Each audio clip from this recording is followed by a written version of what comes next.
क्या नाम आपका है? मेरा नाम क्षमता यादव है। कहाँ की रहने वाली हैं? जीएनपुर बाजार खास की रहने वाली हूँ। आज आप एसपी कार्यालय आई हैं, क्या मामला है?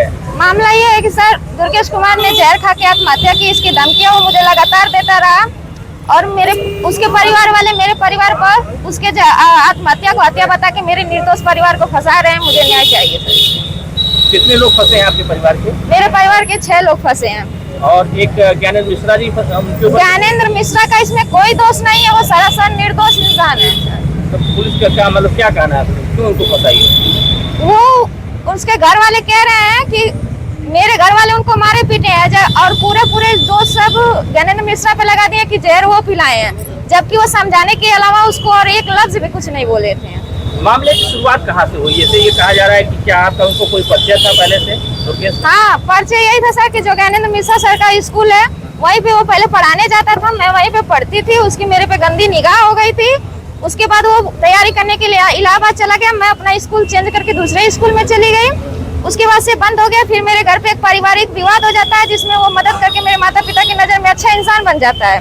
उसके बाद से वो धीरे धीरे बात करने लगता है मुझसे और फिर वो बातचीत को जब आगे बढ़ाना चाहता है तो मैं कहती हूँ मैं ऐसी लड़की नहीं हूँ जैसा तुम समझ के मुझको गलत इस्तेमाल करना चाहते हो। मैं वहीं से बात बंद कर देती हूँ। उसके बीच में वो वहीं पे नौकरी लग जाती है। फिर वो मेरे पीछे आगे पीछे बुलेट लेके घूमने लगता है, कहता है अब मेरी नौकरी लग गई है, चलो अब तुम मुझसे बात कर लो, अब मैं इतना बड़ा पद पे आ गया हूँ। मैं कहा मैं तुम्हारे नौकरी की लालच नहीं करती हूँ, तुम्हारे पैसे की लालच नहीं करती हूँ, मैं तुमसे बात नहीं करूंगी। जब वो इस तरह हार जाता है तब वो मुझे धमकी देने लगता है कि आज अगर तुम मुझसे बात करने के लिए हाँ नहीं करोगी तो यहीं पे मैं जहर खाऊंगा, हाथ काट दूंगा। इन सब का वीडियो बना के वो मुझे व्हाट्सएप पे भेजता रहता था और इसके डर की वजह से मैं उसे बात करने के लिए हाँ कर देती हूँ जिसकी जानकारी मेरे माता पिता की नहीं होती है। वो मुझे डरा धमका कर लगभग 3 साल तक मुझसे शोषण करता रहा। उसके बाद मैं जब हिम्मत करके उसके घर पे बताई तो उसके घर वाले पहले तो बोले कि ठीक है मैं समझा लूंगी, लेकिन वो उनके समझाने पे भी नहीं समझा। फिर से वो मुझे उसी तरह टॉर्चर करने लगा। फिर मैं उसके घर पे मम्मी से फिर हिम्मत करके अपने घर पे बताई। फिर मम्मी से कही कि मम्मी देखो अभी पापा को मत बताना, अभी आप ही उनसे बात कर लीजिए, वो लोग भी अच्छे लोग हैं, मान जाएंगे बात, पढ़े लिखे से।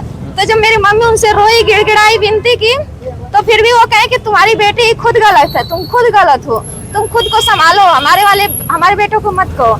ऐसा करने के बाद तब हमारे पिताजी उनके घर पे 3 से 4 बार पंचायत लेके गए। उसके बाद वो मामले को नहीं सुनते हैं। उसके बाद हम कहते हैं कि मम्मी अब हमारे पास इतने पैसे नहीं है कि हम पुलिस थाना या केस पे करके देख पाएंगे, क्योंकि वो लोग बड़े लोग हैं सरकारी, उनके घर में बहुत लोग सरकारी पदों पे हैं। अजय इंजीनियर जैसे लोगों का उनको सपोर्ट है। वो अजय इंजीनियर से भी मेरी बात कराते थे, जो मुझे उसके साथ संबंध बनाने के लिए कहता था कि बनाओ वो जो कह रहा है तुम्हारे साथ। कौन है अजय इंजीनियर? कौन है अजय इंजीनियर? वो दुर्गेश के रिश्तेदार में आते हैं, कोई ऐसे हैं। तो घटना वाले दिन क्या हुआ, कैसे क्या? घटना वाले दिन सर वो जब मैं उसे मेरे घर वाले मना कर दिया कि एकदम उससे बात नहीं करनी है तो मैं एकदम बात बंद कर दी। मैं अपना मोबाइल पे उसका फोन लगातार 200, 300, 400 नंबर से मुझे लगातार फोन करता था। मेरे घर वाले कहे कि अगर एक भी फोन उठ जाएगा तो अच्छी बात नहीं है। ये इतना जब मामला बढ़ चुका है तो मैं फोन नहीं उठाई उसका, तो वो गड़ासा लेके मेरे घर पे घुस गया। कह रहा है अब तो क्षमता है तुमको मुझसे बात करनी पड़ेगी। तो मैं उस दिन मेरे घर पे मेरे पिता नहीं थे, मेरे भाई सब थे। तो वो सब कहे कि देखो मामला गाँव में फैलाओ मत, तुम पोखरी पे चलो, मैं अपनी बहन को लेकर वहीं पे आता हूँ, वहीं पे सब मामला सेटल कर लेंगे। मेरे भाई सब इज्जत के मारे मुझे तो नहीं लेके खुद गए, कहे कि आज उसको हम लोग समझा देंगे कि ऐसा बात नहीं है, ज्ञानेंद्र मिश्रा को भी बुला लिया जाएगा वहाँ पे। मेरे भाई सब जब वहाँ पोखरे पे समझाने गए, वो समझने के लिए राजी नहीं था, इसलिए वो सब हाथापाई पे थोड़ा सा उतर गया। मानने के बाद उसके बाद फोन किया गया ज्ञानेंद्र मिश्रा को, जिनके पास हम मेरे माता पिता जाके रोए गिड़गिड़ाए थे कि इज्जत की सवाल है, लड़की को बचा लो। उसके बाद वो थे नहीं, वो किसी मित्र के साथ द्वारी घाट गए थे। वो बोले कि उसको वहीं पे बैठा के रखो, मैं आता हूँ तो उसको समझा रहा हूँ। उसके बाद वो सर लगभग 1-2 घंटे बाद आए। मामला ये सब मारे थे शायद 1 बजे से हाथापाई हुई थी, लेके बैठे से सब 3 बजे सर आए, उसको समझाए। अब जो भी समझाए होंगे बात, उसको समझाने के बाद वो उनकी बात मान के कहा कि ठीक है मैं आप सभी लोगों से माफी मांगता हूँ, मुझसे जो भी हुआ गलती हुआ। और फिर वहीं से समझाने के बाद सर वो सबसे माफी मांग के अपना बुलेट लिया और वहाँ से चला गया। और वहाँ से जाने के बाद शायद वो ज्ञानेंद्र मिश्रा सर की बात का बुरा मान गया, मेरे भाइयों से माफी मांगने का उसका बुरा मान गया, या जो भी मारे थे बहन की इज्जत बचाने के लिए, उसी के आक्रोश में आया वो फिर और जाके घर पे अपना कहीं जहर खा के मर गया।